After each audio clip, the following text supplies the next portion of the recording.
Assalamu alaikum everyone. Welcome to Amazed by the Qur'an, a series in which I share with you what I find amazing about the Qur'an. In today's example, or hopefully a few examples, what I want to talk to you about is different kinds of plurals in the Arabic language. It's a nerdy grammatical thing, but it's actually pretty cool. In English, you have book or you have books, right? So you have a singular or you have a plural. The Arabic language is more complex than that. So you can have something singular, you can have something dual, referring to two things. But when it comes to the plural, they actually have different ranks of plurals. So you have like a normal plural and you have like a super awesome plural, jam'u kathra. So they have a way of saying, in some cases, not for every word, but for some cases, they may have a way of saying books, and they may have one word for saying lots and lots of books. We have to add multiple adjectives to that in English, right? But they could just do it through jam'u kathra. A word like that in the Arabic language is ni'ma. Ni'ma means blessing.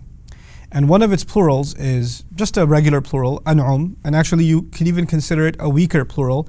It would probably appropriately be translated as the few blessings.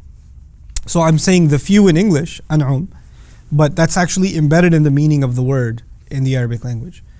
And another plural exists for the word blessing, ni'am, which is jam'u kathra, which would then mean many, many blessings.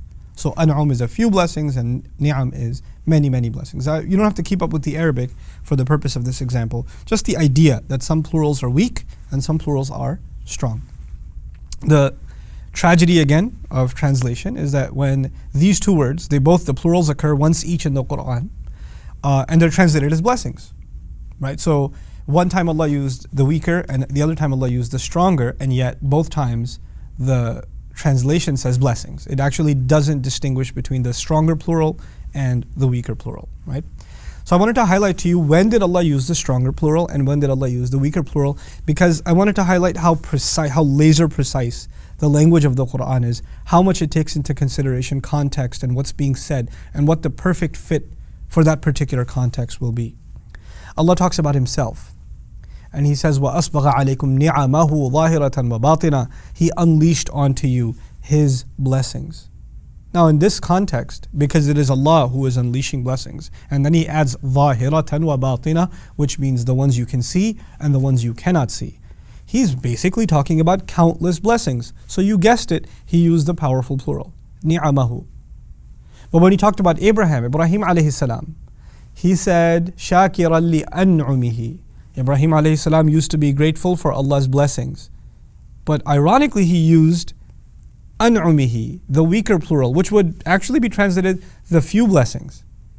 How could Ibrahim alayhi salam be grateful for a few blessings? He's one of the most grateful human beings that ever lived. As a matter of fact, Islam itself, the religion of gratitude, alhamdulillah, this religion is named after him, millata abikum Ibrahim, the religion of your father Ibrahim. So how is it that Allah is using, He was grateful for a few blessings? Understand this in perspective. Compared to the blessings Allah gives him,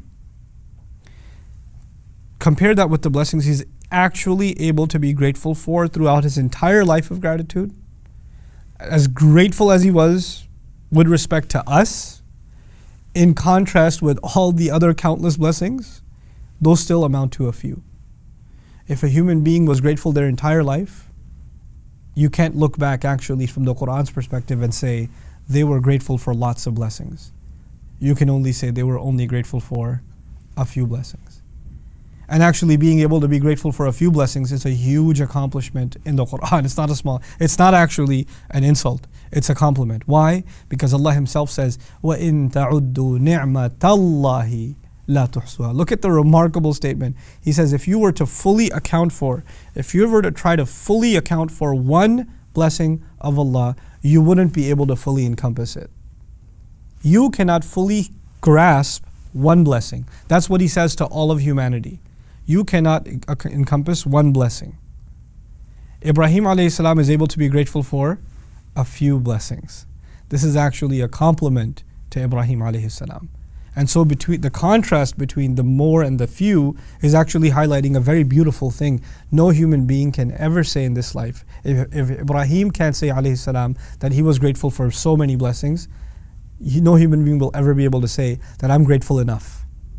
That's just never going to be the case. Your entire life spent in gratitude will only amount to just a few blessings. And there are so many batina. That's why the word batina is important. There are so many blessings that are hidden from you that you'll never even know were blessings. You won't even know. How can you be grateful for something you don't even know? That's been benefiting you all along. Subhanallah.